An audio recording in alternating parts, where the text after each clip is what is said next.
ቃልኮ ለዘመናት የጠፋች ልጅ እኮ ናት። አይደለችም። እሱ የባህሉ ሴራ ነው። የባህሉ ሴራ ነው።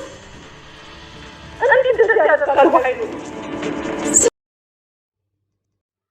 ሰላም እውነቱን አወቀች። የልጇ አለመሆኗን ቃል የዛንቺ ልጅ አይደለችም በማለት ሳሚ በድንገት ለባህሉ ደወልኩኝ ብሎ የባህሉ ስልክ ግን እቤት ጥሎት ሄዶ ስለነበረ ሰላም ስልኩን ታየዋለች። የማን ነው ስልክ የሚጮኸው? እንዴት ማን ደግሞ ላንሳው ወይስ ደረ የሰው ስልክ ነውር ነው አይነሳም በማለት እየወላወለች እስኪ ቆይ ላንሳው ስትል ስሙን ማይታ ሳሚ ማለት እኮ በቀደም ልጄን አንቆ ሊገላት የነበረው ልጅ ነው። ለምን ደወለ? እውነትም ይሄ ነገር በኃይሉ እንዳለው ሊበቀለኝ ነው ያለው እውነቱን ነው? ምን አጋጥሟቸው ነው? እስኪ ቆይ የሚለው ልስማ በማለት ሰላም ስልኩን አንስታ ዝም ብላ ድምጿን አጥፍታ ማዳመጥ ትጀምራለች። ይኸውልህ በኃይሉ እየሰማኸኝ ነው? ማናገር ስላልፈለክ ነው እንጂ እንደምትሰማኝ እርግጠኛ ነኝ። ግን ደግሞ አንድ ነገር ልንገርህ። ይኸውልህ አንድ ነገር አድርጋለሁ ብትል እውነቱን ለእህትህ ነው የምነግራት። ለሰላም ሁሉንም ነገር እናገራለሁ በማለት ይጀምራል። ሰላምም ግራ ተጋብታ የምን እውነት ነው የሚነግረኝ? ምንድን ነው እሱ በማለት አሁንም ዝም ብላ ማዳመጧን ትቀጥላለች።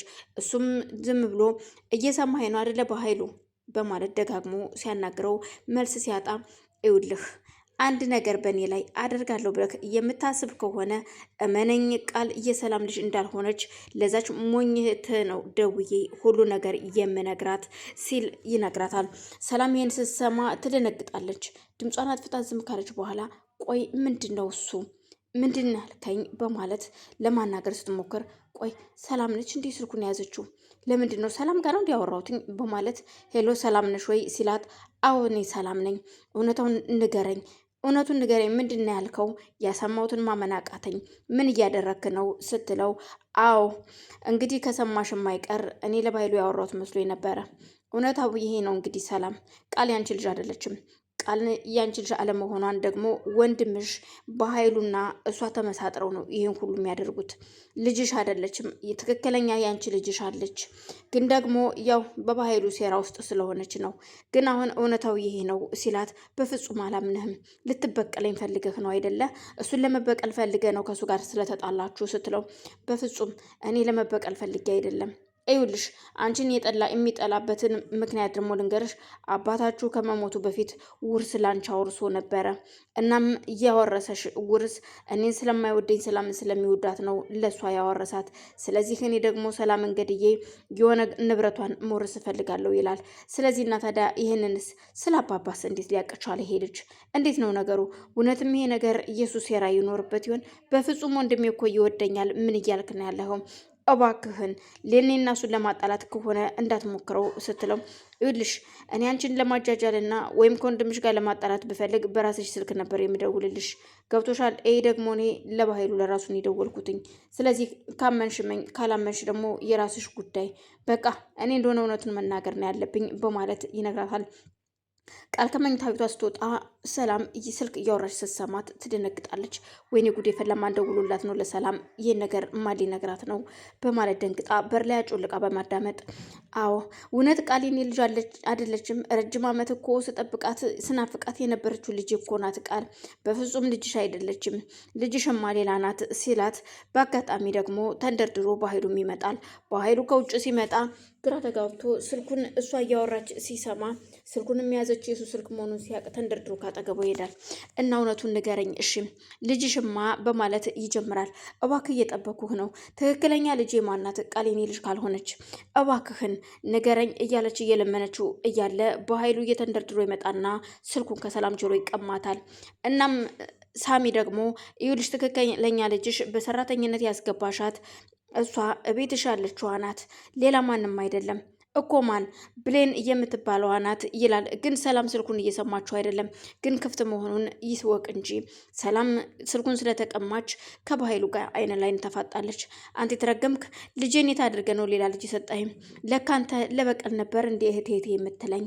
እኔ እኮ የምወድህ ይመስለኝ ነበረ። አባባ ለካ ገንዘብ እኮ ያወረሰኝ አንተን ጠልቶህ አይደለም። እኔ እኮ ላንተ ብዬ ነው፣ እሱም ላንተ ብሎ ስለምትጠጣና ስለምትሰክር እንጂ አባባ ለእኔ ለይቶ አይደለም ገንዘብ ለኔ ሰጠኝ።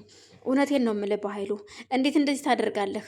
የእውነት ከሆነ ግን በኃይሉ እመነኝ እገላችኋለሁ እዩልህ ስትል ተንደርድራ ቃልም ትመጣና እንዴ እናቴ ምን ሆነሽ ነው? በሰላም ነው? ምን ሆናችሁ የምትጨቃጨቁ ስል አንቺ ደግሞ ቁጭ በይ የምን እንትን ነው በማለት እንዴ እናቴ ደግሞ ምን ሆነሽ ነው የምታስቀምጪኝ በማለት ቃልም ትናገራለች።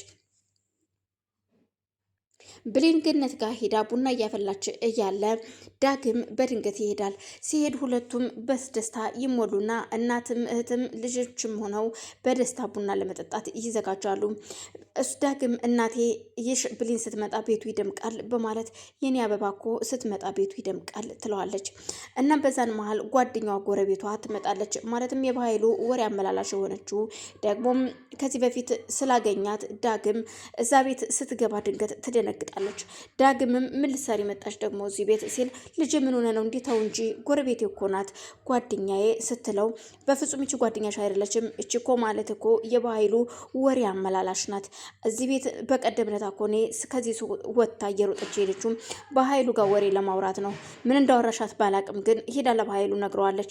እኔም ደግሞ ደርሻባችኋለሁ፣ አይን ከአይን እጅ ከፍንጅ ነው ያዝኳቸው ሲላት በፍጹም እኔ እንደዛ አይደለም፣ አዎ ከባኃይሉ ጋር የበኃይሉ ሰው ነኝ፣ ግን ደግሞ እንደዚህ አይነት ወሬ አመላላሽ አይደለሁም ስትል ገነት በድንጋጤ ፊት ትነቅላለች። ገነት የደነገጠችውና የወደቀችው ግን በዚህ በፊት ባሏ ማን እንደገደለባትና እንዴት እንደሞተ ለመናገር ስሷ ስላወቀች ነው። ግን ደግሞ አባቷ ልጄን አሳድጊልኝ በስነ ስርዓቱ እንድታሳድጊልኝ ስላላት ያንን አደራዋን ተቀብላ እንጂ በሌላ ነገር አይደለም። ልጄ የኔን ጸባይ ይዞ እንዳያድግ፣ ልጄ እንደኔ አይነት ስራ እንዳይሰራ የሚል አደራ አስተላልፎላታል። ያንን በመመልከት ነበር ገነት አልናገርም ያለችው።